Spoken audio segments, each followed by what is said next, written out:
1973 की बात है। अरबों और इसराइल के दरमियान जंग छिड़ने को थी।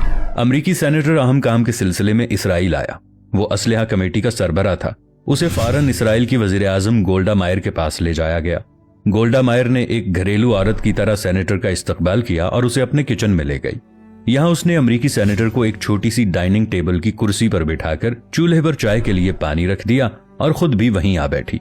उसके साथ उसने तैयारों, मिसाइलों और तोपों का सौदा शुरू कर दिया। अभी भावताव जारी था कि उसे चाय पकने की खुशबू आई। वो उठी और चाय 2 प्यालियों में उंडेली। एक सेनेटर के सामने रखी और दूसरी दरवाजे पर खड़े अमरीकी गार्ड को थमा दी। फिर अमरीकी सेनेटर से महवे कलाम हो गई। चंद लम्हों की गुफ्तो-शुनीद और भावताव के बाद शराइत तय पा गईं। वो उठी, प्यालियां समेटी और उन्हें धोकर वापस सेनेटर की तरफ पलटी और बोली, मुझे ये सौदा मंजूर है। आप तहरीरी मुआहदे के लिए अपना सेक्रेटरी मेरे सेक्रेटरी के पास भिजवा दीजिए। इसराइल उस वक्त इक्तिसादी बहरान का शिकार था, मगर गोल्डा मायर ने कितनी सादगी से इसराइल की तारीख में असलहे की खरीदारी का इतना बड़ा सौदा कर डाला। हैरत की बात यह है कि खुद इसराइली काबीना ने इस भारी सौदे को रद्द कर दिया। उसका मौकिफ था, इस खरीदारी के बाद इसराइली कौम को बरसों तक दिन में एक वक्त खाने पर इक्तफा करना पड़ेगा।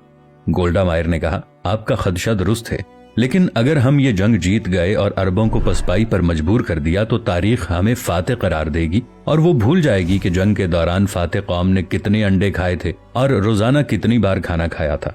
उसके दस्तरखान पर शहद, मक्खन, जैम था या नहीं, और उनके जूतों में कितने सुराख थे या उनकी तलवारों के नियाम फटे पुराने थे। फाते सिर्फ फाते होता है। गोल्डा मायर की दलील पर इसराइली काबीना को इस सौदे की मंजूरी देना पड़ी।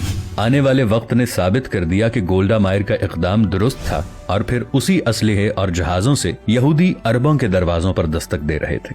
जंग के काफी अरसे बाद वॉशिंगटन पोस्ट के नुमाइंदे ने गोल्डा मायर का इंटरव्यू किया और सवाल किया, अमरीकी असलहा खरीदने के लिए आपके जहन में जो दलील थी वो फौरन आपके जहन में आई थी या पहले से हिकमत अमली तैयार कर रखी थी? चौंका देने वाला जवाब था। वो बोली, मैंने ये इस्तदलाल अपने दुश्मनों यानी मुसलमानों के नबी मोहम्मद सल्लल्लाहु अलैहि वसल्लम से लिया था। मज़ाहिब का मवाजना मेरा पसंदीदा मौजू था। उन्हीं दिनों मैंने मोहम्मद सल्लल्लाहु अलैहि वसल्लम की सवाने हयात पढ़ी।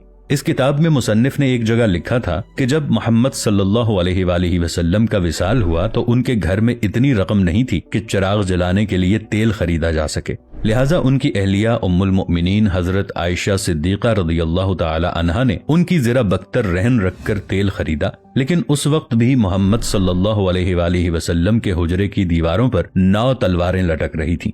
ये वाकया पढ़ा तो मैंने सोचा कि दुनिया में कितने लोग होंगे जो मुसलमानों की पहली रियासत की कमजोर इक्तिसादी हालत के बारे में जानते होंगे, लेकिन मुसलमान आधी दुनिया के फाते हैं। ये बात पूरी दुनिया जानती है। लिहाजा मैंने फैसला किया कि अगर मुझे और मेरी कौम को बरसों भूखा रहना पड़े, पुख्ता मकानों की बजाय खैमों में जिंदगी बसर करना पड़े, तो भी असलहा खरीदेंगे, खुद को मजबूत साबित करेंगे और फातेह का एजाज पाएंगे। लिहाजा जरा नहीं, पूरा सोचिए कि ये एजेंडा हम में किसने इंजेक्ट किया कि जब हमारे करप्ट हुक्मरानों का एहतसाब होता है तो हम अपनी सरहदों के पासबानों को बुरा भला कहना शुरू कर देते हैं और हमारे यही करप्ट चेहरे अपने जाती मफादात और जाती इंतकाम के लिए इदारों का इस्तेमाल करने की भरपूर कोशिश करते हैं। लिहाजा आज हम कहाँ खड़े हैं और क्यों खड़े हैं, ये हमें खुद ही सोचना होगा। मिलेंगे नई वीडियो के साथ, तब तक के लिए अल्लाह निगहबान।